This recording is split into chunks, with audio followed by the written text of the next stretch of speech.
السلام علیکم دوستو، آج کی بڑی خبر جاپان کے مرکزی بینک آف جاپان کی طرف سے آئی ہے۔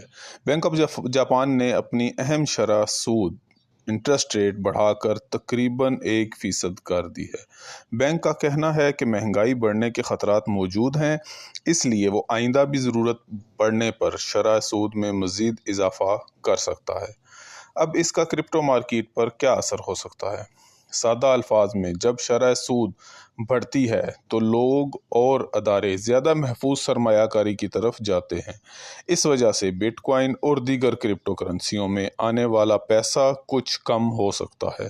مختصر مدت میں یہ خبر کرپٹو مارکیٹ پر دباؤ ڈال سکتی ہے اور قیمتوں میں اتار چڑھاؤ بڑھ سکتا ہے، لیکن یاد رکھیں کرپٹو مارکیٹ صرف ایک خبر سے نہیں چلتی، اس لیے سرمایہ کاری سے پہلے اپنی تحقیق ضرور کریں۔ مزید فنانس اور کرپٹو اپڈیٹس کے لیے ہمیں فالو کرنا نہ بھولیں۔